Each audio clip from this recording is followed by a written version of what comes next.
My name is Ken Rowsthorne, and I worked on the waterfront for about 30 years. I joined in 1966, and I left in 1994. My final role was a VO, Business Officer, for the Sydney waterfront.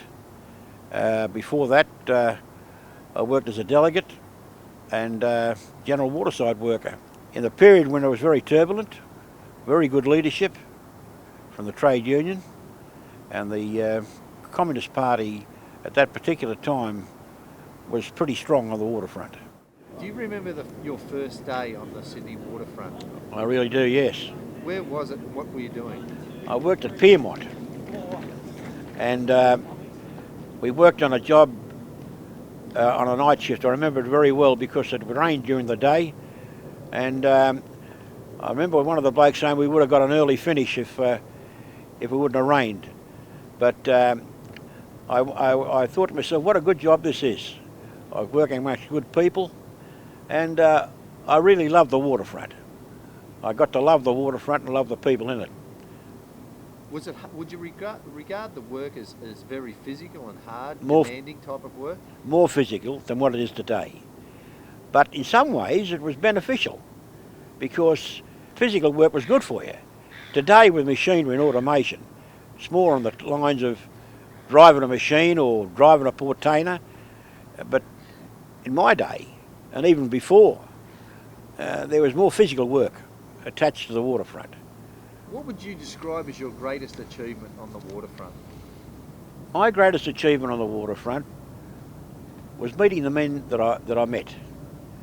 And I say this now, and it's a long time ago, but my education was on the waterfront. I became a better person because I was on the waterfront. And the men I mixed with, they made me a better person. So I'd say that was my greatest achievement. Meeting people of my own ilk and being able to get along with people and enjoy their company, enjoy the humour and the laughter. And there's plenty of humour, a mile of humour on the waterfront. There was a gang I used to work with, was working on a lighter, I think one of these wharves here, and he just simply dived in the water. He simply dived in the water and swam around to where a bloke was fishing. And he'd come up, submerged, and he'd come up and said to the bloke, he said, "How far is Melbourne?" And the bloke went, "Where did you come from?" He said, "I come from Darwin." And the bloke till he collapsed. But that's the sort of humour that went on the waterfront. Blatant humour, but good humour. Good humour. Do you remember any strikes when you were on the waterfront? Any big issues that came about while you were working? I remember one big issue, the Vietnam War, and how the trade union movement led the men in the demonstrations against that war in Vietnam, and it informed the men of the realities of that situation.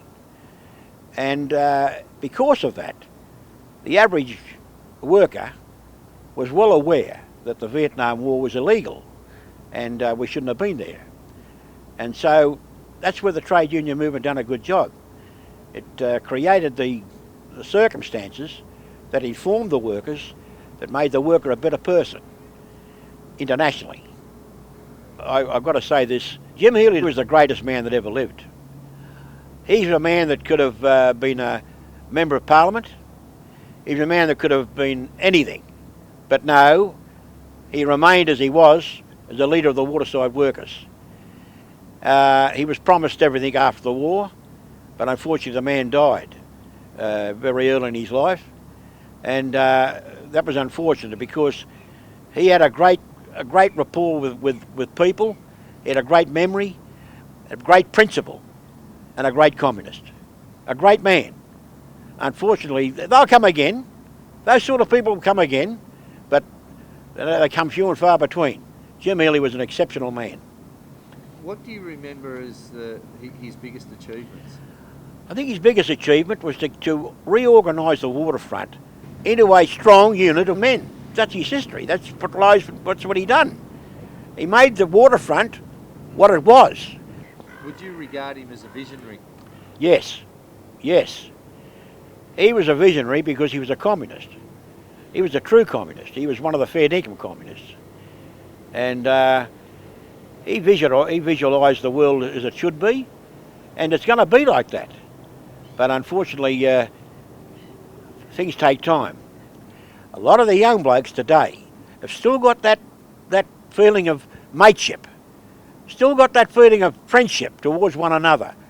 Even though there's a dissension or attempted dissension made by the employer, the important thing is that the historical part of the waterfront is still there amongst the waterside workers. It's there and it'll remain there because it's a part of the culture of the industry.